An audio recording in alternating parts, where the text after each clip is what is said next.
Bonjour à tous. Merci Monsieur le Président, merci Monsieur le Haut-Commissaire. Je vais vous faire un petit point sanitaire sur les résultats des tests d'hier ainsi que les vaccins. Ensuite, le docteur Bellec vous fera un point sur les investigations, sur tout le travail qui a été fait par la Direction des Affaires sanitaires comme c'était prévu. Ensuite, Isabelle Chamorro viendra présenter les conditions de rentrée suite à l'annonce du président du gouvernement et du haut-commissaire, répondra à vos questions. Sont présents également monsieur le deuxième vice-président de la province sud, Gilles Brial, monsieur le vice-recteur, qui pourront aussi répondre à vos questions. En troisième partie, M. Danglebert viendra nous parler de la partie notamment des marchés et du secteur agricole. Là aussi, il répondra à vos questions. Et à la fin, on répondra globalement à l'ensemble des questions sur tout ce qui peut vous intéresser. Sur les tests qui ont été réalisés hier dans la journée, donc 240 tests ont été réalisés hier. Un cas a été déclaré positif. Il s'agit d'un cas du vol du 3 mars qui avait été placé dans un hôtel. Je vous l'avais déjà dit au cours d'un précédent point presse, le vol du 3 mars avait été considéré comme un risque et donc les autorités sanitaires avaient fait le choix de le placer dans un hôtel justement pour éviter ces risques. Et donc cette personne a été identifiée positive directement en quatorzaine. Sur la partie vaccination, hier j'avais le plaisir de vous annoncer un nouveau record sur le nombre de vaccinations. Le haut-commissaire nous a garanti de la solidarité de l'État sur cette partie importante. Donc hier, nous avons battu encore un nouveau record sur la vaccination avec 1783 injections en une journée, ce qui porte à 19 159 personnes qui ont reçu une première et une deuxième dose. Donc on s'approche des 20 000 et on s'approche à la fois des 2000 personnes jour que l'on souhaitait depuis le début. Donc voilà sur les petits points sanitaires. Monsieur Dr Bellec, je vous laisse continuer sur les investigations de la Direction des Affaires sanitaires. Très bien, merci. Oui, bonjour. Donc, je vais vous faire un petit point rapide sur les investigations et je répondrai bien sûr à l'ensemble de vos questions ultérieurement. Donc, vous savez que depuis le 6 mars, 37 personnes ont été dépistées positives en Nouvelle-Calédonie. 6 d'entre elles concernent des personnes qui étaient en quarantaine et qui revenaient de métropole, un petit peu comme d'habitude, on va dire, avec des guillemets. Donc, ne concernent pas directement les investigations qui ont été menées vis-à-vis du problème d'émergence de l'épidémie sur Wallis. Il nous reste 31 personnes. Sur ces 31 personnes-là, 5 ont été dépistées en sortie du vol du 10 mars. Je vous le rappelle, tous les passagers du vol Wallis-Nouméa du 10 mars ont été conduits en hôtel de quarantaine, donc c'est au sein de l'hôtel de quarantaine que ces 5 personnes-là ont été dépistées, donc ils ne présentent aucun risque de contamination pour leur entourage. Il nous reste donc 26 personnes, en incluant la personne qui a été dépistée hier. Donc chacune de ces personnes dépistées a fait l'objet d'une investigation spécifique. Il y a 25 investigations qui ont été bouclées. Il y en a une qui concerne la personne dépistée hier, qui a démarré. Je peux déjà vous dire que 5 personnes contacts de ce dernier cas positif ont déjà été conduits à l'hôtel de quarantaine, puisque c'est dorénavant la conduite que l'on choisit de prendre. Toutes les personnes contacts d'un cas positif seront conduites dans un lieu d'isolement. Donc, lorsqu'ils habitent le Grand Nouméa, ce sera en hôtel de quarantaine. Par rapport à ces investigations-là, on a donc un nombre de sujets contacts. Vous savez qu'il y a une investigation, ma collègue Martine Noël a dû vous en parler mieux que moi il y a quelques jours. Une investigation concerne la recherche des éventuels contacts de la personne positive. C'est un peu fastidieux, ça reste déclaratif, on pourra en parler tout à l'heure. Donc il y a 368 contacts qui ont été identifiés comme sujets contacts à risque. L'investigation repose sur la recherche de l'emploi du temps de chaque personne positive et recherche les personnes qui ont gravité autour de ces personnes dans les jours où elle aurait pu être contaminante. Donc il y a une date qu'on recherche à partir de la date des signes, etc., etc. Je pense qu'on a dû vous en parler déjà il y a quelques jours. Donc ces 368 personnes ont été dépistées prioritairement et on a 95% de ces personnes-là qui ont été dépistées. Les 5% restants, pour en parler tout à l'heure si vous voulez, ce sont des cas particuliers qui sont isolés à domicile et qui ne présentent pas de grosses difficultés d'isolement et qui ne représentent pas de risque de propagation. Toutes ces personnes-là, à J14, par rapport au dernier contact qu'elles ont eu avec le cas qui les concerne, vont être systématiquement dépistées. Donc parmi ces 369 personnes, il y en a déjà 87 dont c'est le cas. Il y a 87 personnes qui ont déjà dépassé le 14e jour après leur dernier contact avec la personne qui aurait pu les contaminer. Et pour l'instant, ces personnes-là se sont toutes révélées négatives. Ça, c'est donc l'investigation des sujets contacts. Donc maintenant, il nous reste à parler de l'investigation menée vis-à-vis des voyageurs qui sont revenus de Wallis, enfin qui ont pris le vol Wallis-Nouméa depuis le 25 janvier. Tout nous laisse à penser que la date de démarrage potentiel de l'épidémie est beaucoup plus récente que le 25 janvier. Tous les tests qui ont été réalisés sur les voyageurs des vols du 25 janvier jusqu'au 10 février n'ont pour l'instant rien révélé. Donc on a estimé et on a considéré qu'il fallait qu'on mette le plus d'efforts possible sur les derniers vols, donc sur celui du 3 mars, du 27 février, du 24 février et du 20 février. Sur ces personnes-là, depuis le 10 février, on a 653 personnes qui sont concernées. On en a testé 67%. Ce qu'il faut vous dire, c'est que plus le vol est récent et plus ils ont été investigués. Donc le vol du 3 mars, il y a 90% à des gens qui ont été dépistés. Le vol du 27 février, 82%. Le vol du 20 février, 80%, etc., etc. Donc on y va en cheminement depuis les vols les plus récents jusqu'aux vols les plus éloignés. Qu'est-ce que je peux vous dire d'autre? Oui, alors les groupes, les 31 personnes concernent ce qu'on appelle des clusters. Vous savez, lorsqu'il y a un groupement de plus de 2 cas, c'est-à-dire de 3 cas et plus, de personnes rattachables à une même contamination, on parle de clusters. Alors on a des clusters de 7 personnes, de 6 personnes, de 5 personnes, et on a 11 cas isolés. On a 2 clusters hospitaliers. Vous savez que l'un des premiers clusters, les 2 premiers clusters, enfin 2 parmi les 3 premiers clusters concernent l'un des malades qui ont été évacués de Wallis et qui ont été hospitalisés à la clinique Toulou-Magnin, l'autre un patient qui a été évacué au CHT. On a un gros cluster familial et on a ensuite beaucoup de cas isolés.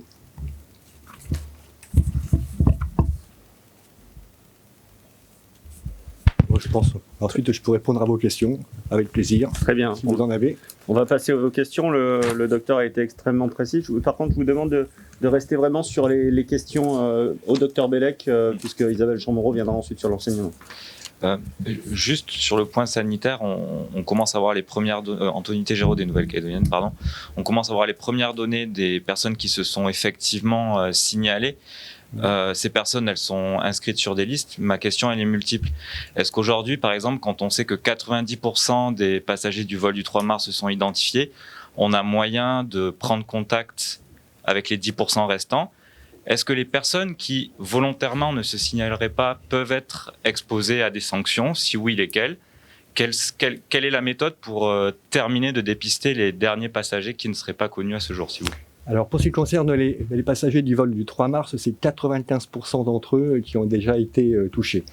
Les 5% restants, c'est vrai, nous ont posé beaucoup de soucis.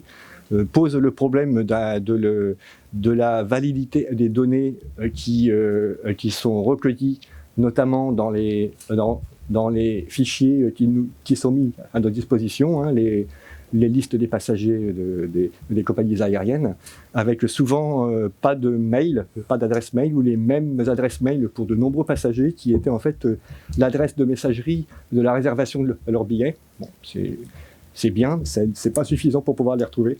Et ensuite avec des téléphones qui ne sont pas bons ou qui sont à des téléphones de Wallis et qu'on ne peut pas atteindre. Donc on avait en fait que le nom et le prénom, donc on s'est fait beaucoup aider par monsieur Muliava qui a donc diffusé l'information auprès de la communauté wallisienne et qui a pu comme ça récupérer pas mal de monde. il reste encore quelques personnes dans chaque vol qu'on a des difficultés à joindre.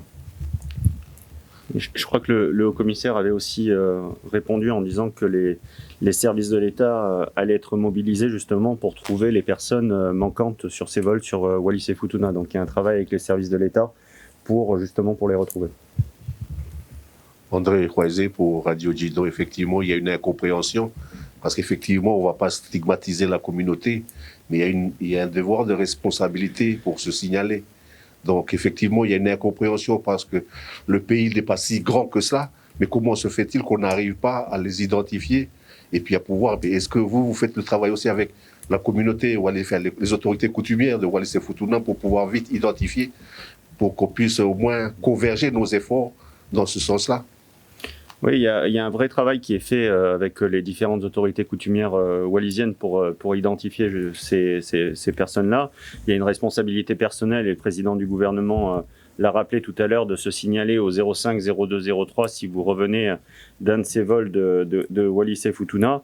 Mais ensuite, rien ne justifie les propos qu'on a entendus sur la communauté wallisienne, à la fois sur des ondes, à la fois lus sur différents réseaux sociaux, qui sont totalement ignobles. J'avais eu l'occasion de le dire, et donc ça, rien ne le justifie. Par contre, tout est fait aujourd'hui pour retrouver les personnes manquantes et de pouvoir les tester, les mettre, les enlever de tout soupçon s'ils sont déclarés négatifs, et par contre, s'ils sont déclarés positifs, les isoler au CHT. Jean-François Bodin, Radio Rythme Bleu, une petite précision, il y a 368 contacts, vous l'avez dit. Ces 368 personnes-là sont placées dans des lieux d'isolement ou Non, pas tous. On n'a pas encore la capacité pour le faire. Donc ça s'est fait progressivement au fur et à mesure que les capacités hôtelières le permettaient. Donc il a fallu attendre l'effet de la restriction du trafic aérien pour permettre à ce que des capacités hôtelières puissent être disponibles. Et à ce moment-là seulement, donc c'est un petit peu une question qui revient souvent, pourquoi est-ce qu'on ne les a pas mis plus tôt en hôtel? C'est qu'on n'avait pas les disponibilités. Voilà. Donc voilà, maintenant, on est en train de... On travaille avec la DSCGR qui gère la 14e hôtelière pour savoir de combien de places hôtelières on peut disposer au cas où, par malheur, le virus se propagerait à d'autres sujets, avec d'autres sujets contacts qui seraient identifiés autour de ces cas. Question pour le docteur de la DAS.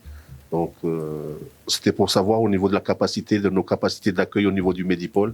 Oui. Est-ce qu'on est arrivé à saturation? Est-ce que le Medipôle est arrivé à saturation? Non. Donc, je m'attendais à cette question-là. Donc, j'ai pris les chiffres. Et puis, autre question, si vous pouvez nous parler aussi du protocole pour ceux qui sont admis dans le service de Covid-19 au niveau du Medipôle.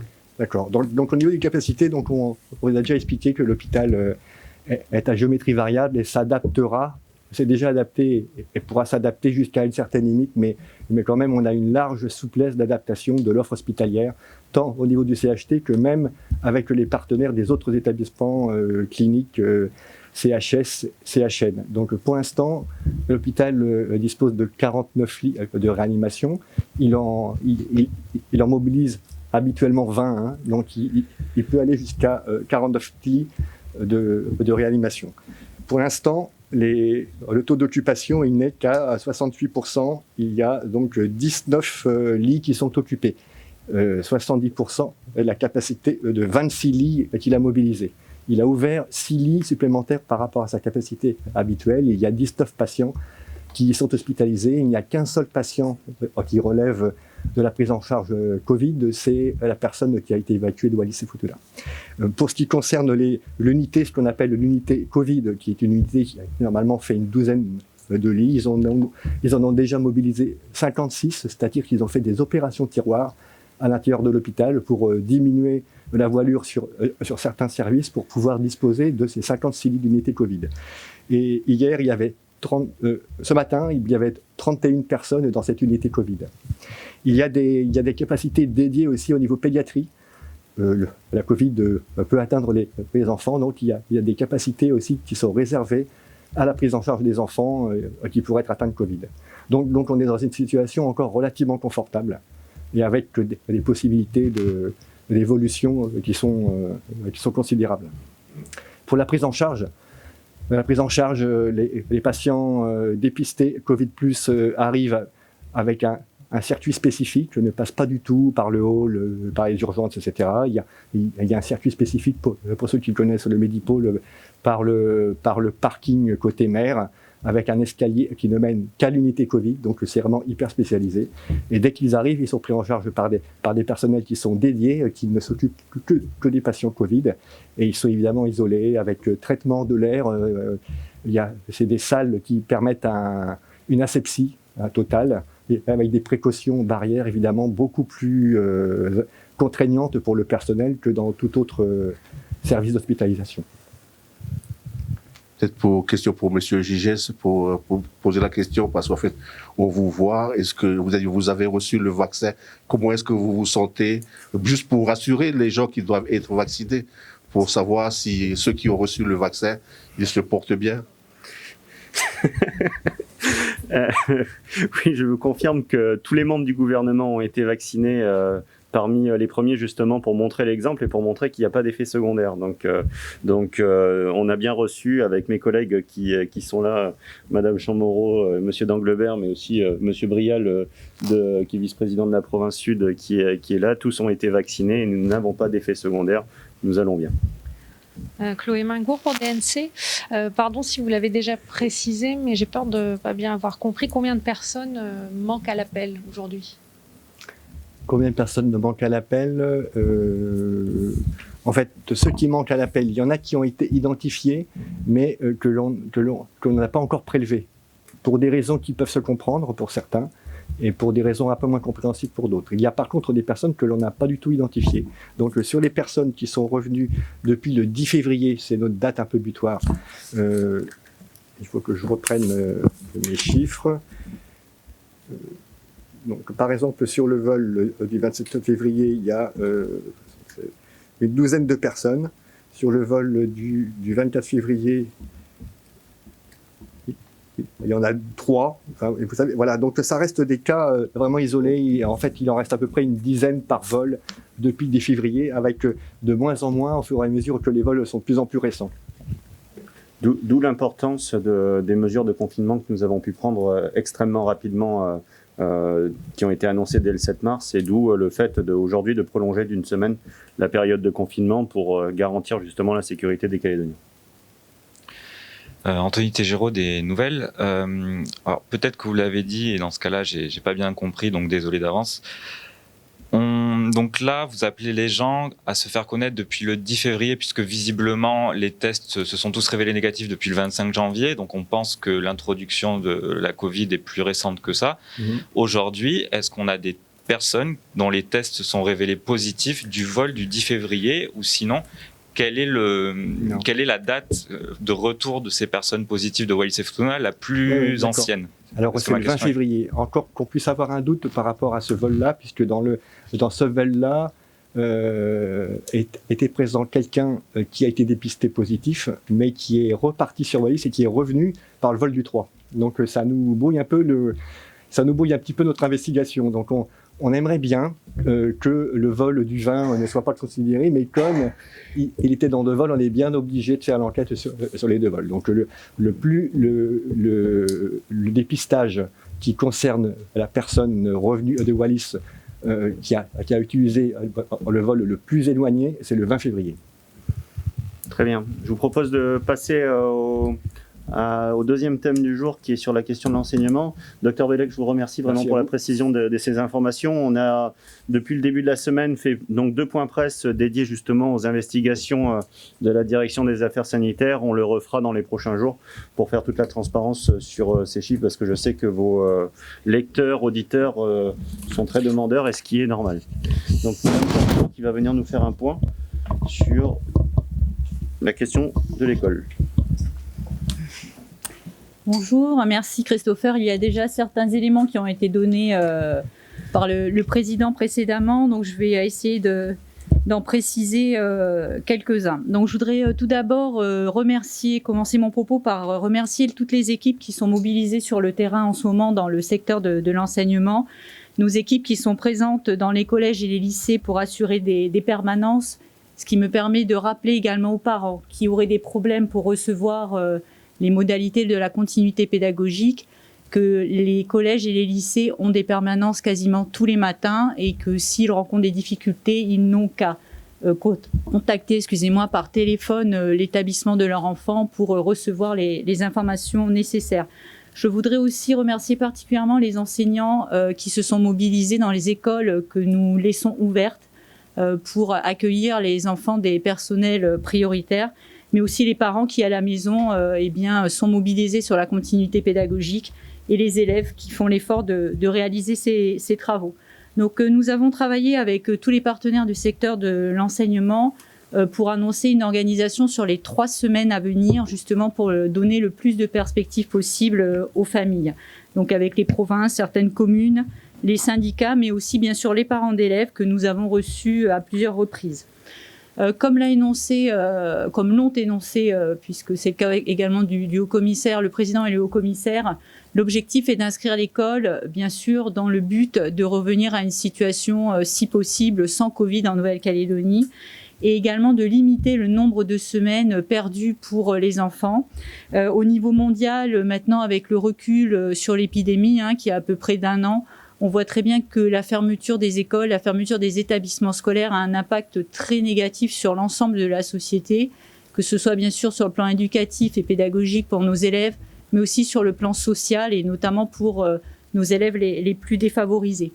Donc le président a commencé déjà à en parler. Donc la semaine prochaine est une semaine de confinement strict. Donc l'école entre dans ce grand chapeau global. Et donc, les établissements demeurent fermés la semaine prochaine. Et ensuite, nous modifions le calendrier scolaire pour passer directement à 2 semaines de vacances. Donc, on avance les 2 semaines qui étaient prévues. On les avance après cette semaine de confinement. Donc, pour vous donner la date exacte, les vacances vont commencer le lundi 29 mars et elles se termineront avec une reprise des élèves le 12 avril, alors que les élèves devaient reprendre le 18 avril. Donc on avance simplement ces 2 semaines de vacances scolaires. Bien sûr, ce nouveau calendrier, vous pourrez le retrouver sur tous les sites institutionnels liés à l'enseignement, mais nous le communiquerons également le plus largement possible. Pour éviter aussi de prendre davantage de retard, les matinées pédagogiques seront supprimées dans la période qui va suivre les vacances scolaires. Le reste du calendrier scolaire ne sera pas modifié. Il n'y a que cette 2e période de l'année qui fera l'objet de ce changement. Donc pourquoi cette nouvelle organisation ? Comme je vous le disais précédemment, pour éviter de perdre une semaine supplémentaire de cours, parce que nous n'aurions repris que pour une semaine et on sait très bien que pour une semaine, nous aurions eu beaucoup d'enfants qui ne seraient pas revenus dans les établissements scolaires. À la différence de 2020, nous souhaitons aussi caler au mieux l'organisation des 3 provinces. Je ne sais pas si vous vous en souvenez, mais l'année dernière, il y avait eu des dates de reprise différentes sur les 3 provinces. Le fait de modifier ainsi le calendrier scolaire va nous permettre, je l'espère, au bout de ces 2 semaines de vacances scolaires, de reprendre une rentrée classique dans l'esprit que nous avons développé depuis tout à l'heure, puisque nous nous retrouverons 15 jours après la date qu'évoquait le docteur Bellec, c'est-à-dire après la date de la fin du prochain confinement qui a été annoncé aujourd'hui. Donc bien sûr, il y aura ensuite une période un peu plus longue, ça je le dis plutôt pour les parents, pour les enseignants, il y aura 8 semaines d'école consécutives, mais les choses sont bien faites. Au mois de mai, il y a 2 ponts, donc ça permettra en tout cas d'avoir une période acceptable sur le plan pédagogique pour les élèves et les enfants. Je voudrais souligner aussi que les provinces, et notamment la province sud, se mobilisent déjà pour modifier l'organisation des centres de loisirs, des activités qui sont prévues pour les vacances, pour que les parents puissent changer leurs inscriptions et avoir accès à ces activités pendant les 2 semaines, même si le planning en est modifié. Je sais que ça demandera des adaptations peut-être, et on n'a pas eu le temps forcément d'en discuter, mais je pense que peut-être il faut aussi que les employeurs aient un regard bienveillant sur la prise de congé quand les parents ont calé leur congé sur les vacances scolaires, peut-être pour que ce soit modifié plus facilement en fonction. Donc je ne vais pas vous développer la continuité pédagogique puisque vous connaissez ce processus, mais évidemment il est réactivé pour la semaine à venir. Vous le savez, nous avons distribué des clés 3G, il y a eu des connexions Internet gratuites sur certains sites qui ont été déclenchés. Un recensement également dans les squats nous a permis aussi d'amener au plus près des familles les documents nécessaires. Mais je le répète, si les parents ont des difficultés, c'est l'établissement de leur enfant qui reste vraiment la porte d'entrée dans ce domaine. Les écoles ouvertes pour les enfants des personnels essentiels, enfin prioritaires, restent donc en fonction la semaine prochaine. Je me permets cette intervention aujourd'hui pour demander aux enseignants du primaire si ils sont disponibles de se porter volontaires pour pouvoir renforcer les équipes la semaine prochaine, puisqu'on repart sur une semaine. Ceux qui ont été volontaires cette année sont souvent ceux qui ont déjà travaillé l'année dernière. Donc voilà, je lance cet appel aujourd'hui au volontariat des enseignants avec une petite précision. S'ils ont des enfants en bas âge, on les aidera également à trouver des modes de garde pour qu'ils puissent venir dans les écoles aider les parents qui en ont le plus besoin. Idem pour les crèches. Je voulais vous dire que 13 crèches sont désormais ouvertes avec à peu près 210 enfants qui sont actuellement accueillis dans ces crèches pour donc les parents qui ont des métiers prioritaires. On a élargi les critères d'accueil dans les écoles et dans les crèches, puisque maintenant il suffit qu'il y ait un parent qui soit de profession prioritaire pour avoir accès à ce dispositif, le second devant fournir une attestation de son employeur pour dire qu'il ne peut pas télétravailler. Je vais finir en vous donnant quelques informations sur d'autres sujets que sont le secteur du handicap. Également, pour vous dire que la vaccination a également commencé dans les établissements d'accueil et d'hébergement des personnes en situation de handicap avec une équipe déployée par la DAS, que nous travaillons sur un numéro vert spécifique pour les personnes en situation de handicap qui se retrouveraient isolées pendant cette période qu'on espère bientôt mettre en œuvre, et que nous avons aussi commandé un certain nombre de masques particuliers pour les personnes qui auraient besoin de lire sur les lèvres avec ce dispositif qu'on peut déployer à la fois dans les établissements scolaires mais aussi au quotidien pour les personnes qui se trouvent en difficulté pour pouvoir communiquer avec ce système de masques. La dernière information que je voulais vous passer, c'est une des dernières informations, puisque c'était un engagement également sur les publics prioritaires. À ce jour, près de 70% des résidents de maisons de retraite ont reçu leur première injection de vaccin, et 60% des personnels de ces EHPAD et maisons de retraite ont également été concernés par cette première injection. Donc on va arriver très vite à pouvoir couvrir ces personnes qui sont bien sûr dans nos publics les plus fragiles. Vous avez dû suivre l'actualité. Nous avons donc ouvert un centre à Docamo pour accueillir les sans domicile fixe. Donc ce centre est opérationnel et je remercie les équipes sur ce sujet. Et sur la question des violences conjugales, la DAS a également fait un point sur ce sujet avec les partenaires. Si des personnes se trouvent en difficulté, je voudrais les rassurer, il n'y a pas de souci d'accueil dans les structures dédiées d'hébergement pour les personnes victimes de violences conjugales. Le dispositif continue à fonctionner et des places d'accueil sont en ce moment disponibles et réservées en cas de besoin. Je vous remercie. Merci beaucoup Isabelle. On va passer à vos questions. André Roisé pour Radio Jido. Et en fait, la question, je voulais le poser à monsieur le vice-recteur concernant le Covid. C'était soit pour affirmer si c'était quelque chose qui était vérifié sur le proviseur qui n'a pas respecté les consignes. Donc, c'était pour savoir si c'est quelque chose qui était fondé ou c'était juste une rumeur. Alors, je vais vous répondre. On en revient un petit peu à ce qui a été dit précédemment sur la vigilance qu'il faut avoir aussi sur les informations et le fait qu'elles doivent être vérifiées, et je dirais aussi l'impact négatif que peuvent avoir les réseaux sociaux sur la diffusion de ce type d'informations. Donc, lors d'une précédente conférence de presse, le sujet avait été abordé. Donc, ce principal de collège qui exerce à Wallis et Futuna a été, je dirais, stigmatisé et accusé d'être le cas zéro. Donc, nous avons fait des points très précis puisqu'il y a une enquête sanitaire en cours à Wallis et Futuna sur ce qui s'est passé exactement. Donc, sans parler de cas individuels, en tout cas, cette personne a été testée 2 fois négative à sa sortie de quarantaine, et elle est tombée malade à peu près 3 semaines après ces 2 tests négatifs. Donc cette personne, en fait, a été contaminée à Wallis et Futuna. Le virus était déjà, il a respecté sa quarantaine, la sortie avec test, et le virus était malheureusement déjà à Wallis et Futuna quand il l'a contracté. Jean-François Baudin, Radio Rythme Bleu. Si j'ai bien compris et si j'ai bien compté, ça veut dire que les enfants vont manquer cette année 5 semaines d'école, les 3 semaines de confinement et 15 jours de vacances qui suivent. Enfin, ça fait 5 semaines sans école. L'année dernière, c'était 4. Il n'y avait que 15 jours de travail et 15 jours de vacances. Ça ne pose pas des problèmes sur les questions pédagogiques, de bouclage des programmes, notamment pour les terminales?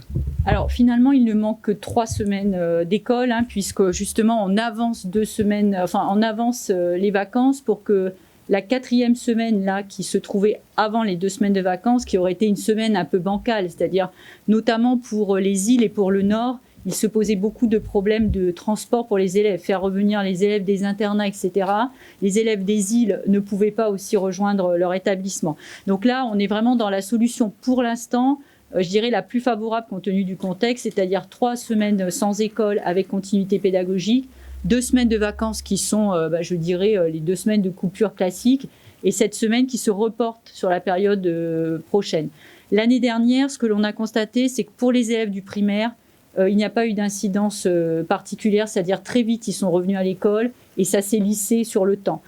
Pour les élèves justement de classe à examen, j'en parlais avec monsieur le vice-recteur juste avant d'arriver, eh bien nous, en fonction de ce que nous constaterons et de la suite, pour l'instant c'est tout à fait amortissable comme retard entre guillemets pris. S'il devait y avoir une poursuite dans du confinement ou un fonctionnement dégradé, nous serons attentifs à adapter, en tout cas pour les classes à examen, comme ça a été fait l'année dernière, les programmes si nécessaire.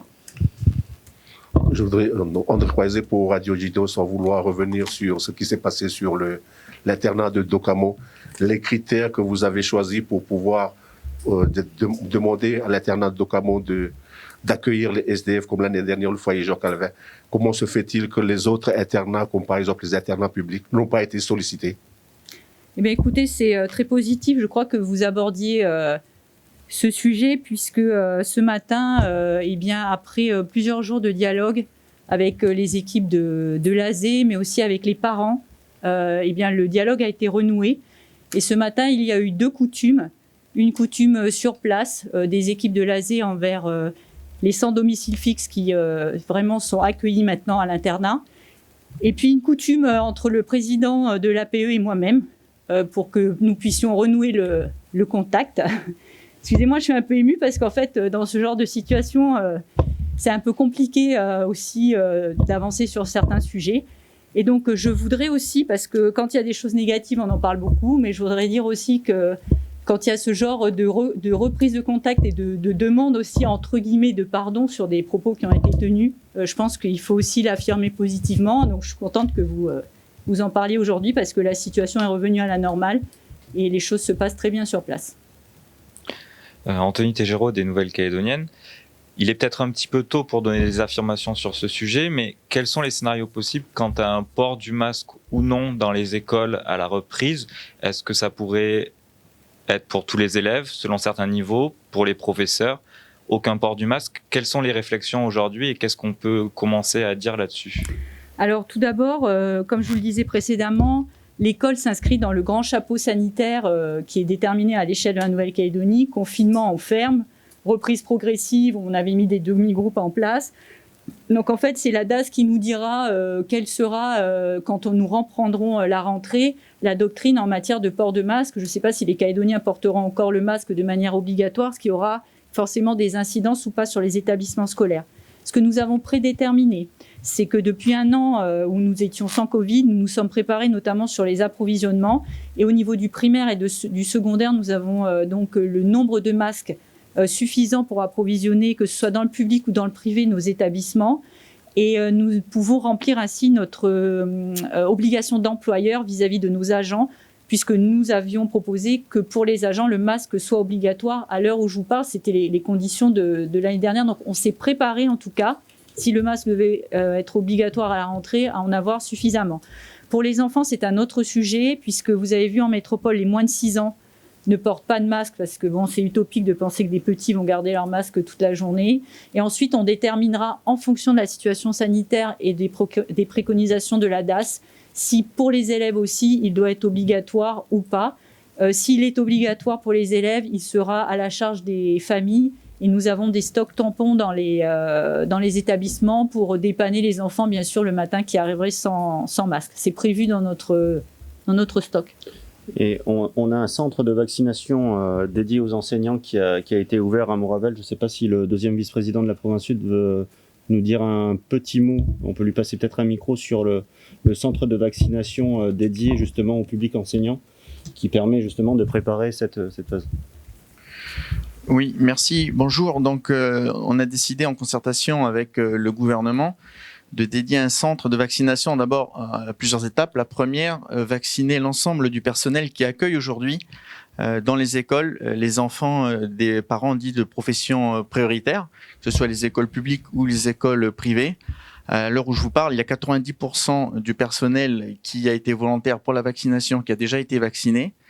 Dans un deuxième temps, on va vacciner le personnel qui travaille dans les centres de vacances et de loisirs et l'ensemble du personnel éducatif de la communauté éducative, c'est-à-dire les enseignants certes, mais également le personnel d'accueil communal, le personnel d'accueil qui dépend du vice-rectorat, tous ceux qui travaillent à la fois dans les écoles, dans les collèges et dans les lycées. Ça représente à peu près 7000 personnes.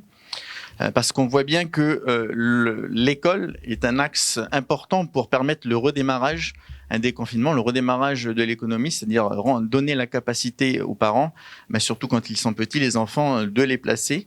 Donc on travaille sur cette double stratégie avec la volonté affichée par le président du gouvernement et le commissaire et ce qui serait rare quand même, de pouvoir, après avoir connu le virus, revenir à une période un pays sans Covid, mais on travaille également avec une préparation de ce personnel. Donc il y a à peu près 260 vaccinations par jour dans ces centres-là. Et voilà, sur le centre médical-social de Montravel. Merci, monsieur le deuxième vice-président. D'autres questions sur l'enseignement ? Non, on va passer... merci madame Chambre-Moreau pour ces points. Monsieur d'Angleberme, notamment sur... la question de la réouverture des marchés, je sais que c'est quelque chose qui avait été ardemment demandé par à la fois le président de l'agence rurale, M. Brinon, et par le président de la Chambre d'agriculture, M. Pacot. Donc je crois que vous avez des bonnes nouvelles pour les agriculteurs. Oui, merci Christopher. Bon, c'est pas un scoop parce que le président a eu l'occasion de le dire dans sa déclaration.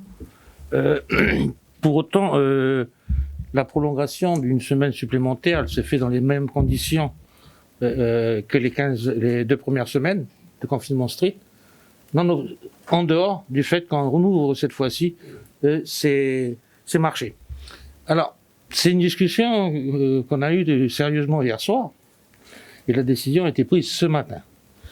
Elle repose sur 2 choses, c'est-à-dire une forte demande, bien sûr, des agriculteurs qui ont passé 2 périodes très difficiles, une dépression et un cyclone, et qui avaient besoin de vendre les produits qu'ils avaient. Mais ça, c'est purement économique. En tous les cas, un des arguments qui a prévalu quand même, c'est que lors du premier confinement l'année dernière, dans les mêmes conditions, au confinement strict, on avait autorisé l'ouverture des marchés dans des conditions bien précises, c'est-à-dire de circulation, de respect des gestes barrières, et bien sûr, pour les gens qui s'y rendent, de se faire des autorisations de dérogation de déplacement. Donc ça se fera dans les mêmes conditions. J'écoutais tout à l'heure ma collègue Isabelle Chamorro qui répondait assez facilement, entre guillemets, aux questions qui étaient posées. C'est par rapport à l'expérience de l'année dernière qui fait que beaucoup de choses s'enclenchent normalement et les problématiques sont les mêmes et les problématiques à venir, j'espère, seront les mêmes. Et surtout, la sortie sera la même. Donc, en ce qui concerne cette ouverture qui est faite pour les marchés, elle se fera dans les mêmes conditions que l'année dernière à la même époque, c'est-à-dire des conditions strictes, à savoir sans de circulation, respect des gestes barrières. L'État s'est engagé à mettre à disposition les services de sécurité, gendarmerie et police, et les communes de mettre aussi la police municipale pour veiller à ce que ça se passe bien. C'est vrai que l'argument fort qu'avaient les agriculteurs, c'est de dire on ouvre bien les grandes surfaces pour que les gens puissent s'alimenter, pourquoi nous ne revotons pas les marchés. Mais je ne vais pas refaire le débat, parce que le débat, il y a beaucoup de choses qui sont rentrées en ligne de compte. C'est-à-dire, hier soir, ça c'était pas encore vraiment arbitré, ça a été arbitré ce matin, et on a fait ce choix. Voilà. Merci Monsieur Dongleberg. Je crois que c'était vraiment une demande forte, vous l'avez dit, des représentants des agriculteurs, de la Chambre et de l'Agence rurale, et c'est ce que nous avons souhaité entendre du coup ce matin avec la réouverture des marchés. Des questions? Oui, Jean-François Baudin, RRB. Il s'agit des marchés municipaux, du marché Broussard. Il s'agit bien de marchés uniquement alimentaires. Les marchés artisanaux, etc. ne sont pas autorisés. Non, ce sont les marchés alimentaires. Marché alimentaire, c'est bien, ça peut être aussi bien les pots de miel que les pots de confiture, que on reste dans le côté, dans le marché agricole, quoi. C'est pas les tissus, les robes locales, etc. Et avec un plan de circulation et avec le port du masque, et tout ça sera bien contrôlé par les forces de l'ordre. D'autres questions? Vous pouvez aussi évoquer si vous avez d'autres questions autres que ces secteurs-là? Oui, Antoine Géraud des Nouvelles-Calédoniennes. Question plus globale sur le déconfinement. Donc là, a priori, on est sur la même règle dans tout le pays. Est-ce qu'il y a eu des réflexions pour envisager des déconfinements par province ou peut-être plus localisés, comme par exemple, on revient à cette réflexion en métropole. Est-ce qu'on a aussi des données épidémiologiques par province? Est-ce qu'on sait si les cas sont concentrés dans l'agglomération ou non? Est-ce qu'il y a eu des réflexions? Et si oui, qu'est-ce qu'on sait également de l'occupation du virus sur le territoire, géographiquement parlant? Oui, il y a eu l'ensemble de ces réflexions. Il y a eu, encore hier soir, on attendait les tests qui pouvaient nous alimenter, le nombre de cas qui ont été testés de Wallis et Futuna, le nombre de cas en fonction des zones. Tout ça a alimenté notre réflexion pour prendre la décision d'une semaine supplémentaire. Aujourd'hui, c'était trop tôt pour évoquer un déconfinement par zone, puisqu'on n'a pas encore la certitude que le virus ne circule pas sur l'ensemble de la Nouvelle-Calédonie, comme a pu l'expliquer le docteur Bellec, justement, où il nous faut 15 jours de recul pour avoir cette certitude-là. Donc ces différents scénarios sont ouverts pour potentiellement des décisions qui seront prises plus tard. Mais ce que je rappelle, et ce qui a été rappelé, je crois que par chacun des membres du gouvernement, et par le président du gouvernement, et par le haut-commissaire, c'est les respects des règles du confinement, les respects du port du masque et de distanciation sociale qui feront que nous sortirons très rapidement de ce confinement et que nous redeviendrons Covid-free. Monsieur Dangleberg me l'a dit, si la réouverture des marchés, c'est notamment parce que les agriculteurs ne comprenaient pas qu'on puisse trouver des produits en grande surface et pas sur les marchés. On sait qu'il y a d'autres professions qui se posent la même question là-dessus. Est-ce qu'il y a une réflexion sur ce qu'on appelle les produits non essentiels et qu'on trouve aussi en grande surface et pas dans les magasins spécialisés? Oui, il y a une décision qui sera prise très prochainement sur cette question-là, puisqu'il y a des rayons qui sont considérés comme non essentiels en grande surface et on demande justement à des commerçants de fermer. Je comprends l'inéquité que ces personnes-là peuvent ressentir face à ça, et une décision très rapide sera annoncée prochainement sur cette question.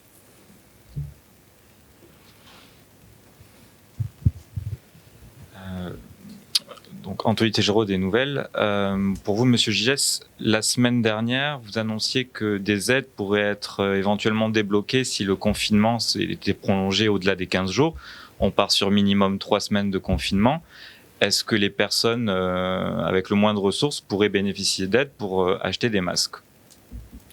J'avais indiqué que des aides seraient débloquées à la fois au niveau économique, même si on était resté que sur 15 jours de confinement.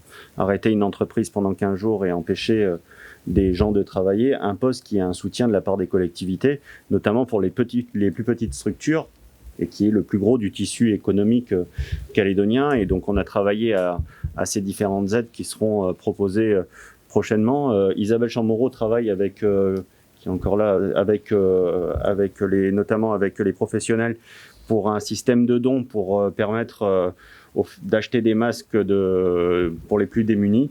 Et je sais que les provinces, et ça a été encore évoqué, travaillent elles aussi, et c'est le rôle des provinces qui accompagnent au niveau social pour accompagner les plus démunis.